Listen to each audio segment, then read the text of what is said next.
അതുകൊണ്ട് നാം ആ സ്വഹാബത്തും താബികളും ഔലിയാക്കളും പഠിപ്പിച്ച മാർഗം അത് സ്വീകരിക്കണം. അതിൽ 5 വഖ്ത് നിസ്കാരം ഇല്ലാത്ത ഒരു ശരീഅത്ത്, ഒരു ദീന് ഇവിടെ ഇല്ല. നിസ്കാരം ഇല്ലാത്ത ഒരു ദീന് ഇവിടെ ഇല്ല.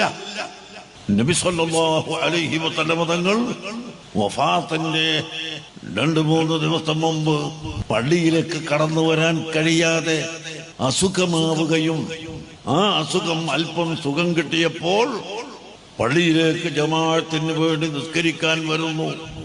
വഫാത്തിന്റെ തൊട്ട ദിവസം നിങ്ങൾ മനസ്സിലാക്കണം,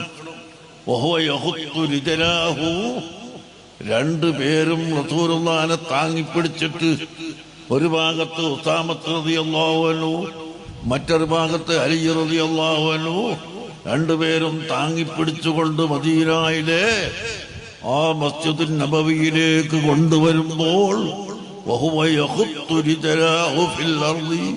രണ്ട് കാലിന്റെ വിരല് ഭൂമിയിൽ ഇങ്ങനെ വരക്കുകയാണ്. കാല് പൊന്തിച്ച് നടക്കാൻ കഴിയില്ല. അത്രയും ആ അവസ്ഥയിൽ പോലും നിസ്കാരം എന്നല്ല ജമാഅത്ത് പോലും അല്ലാഹുവിന്റെ ഹബീബ് ഒഴിവാക്കിയില്ല. വഫാത്തിന്റെ സമയത്ത് സ്വഹാബികൾ കാതുവെച്ച് നോക്കി എന്താണ് പറയുന്നത് എന്ന്.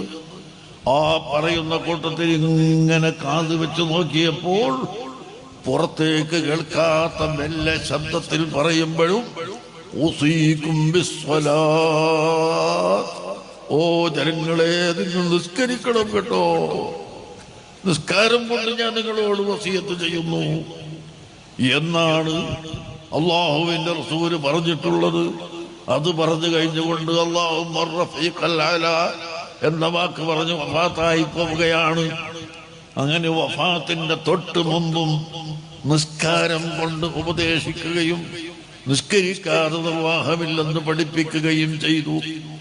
അത് തന്നെയാണ് ബഹുമാനപ്പെട്ട ഖുത്ബുൽ അഖ്താബ് മുഹീദ്ദീൻ അബ്ദുൽ ഖാദിർ ജിലാനി റളിയല്ലാഹു അൻഹു ലോകത്തെല്ലാവർക്കും അറിയുന്നതാണ്.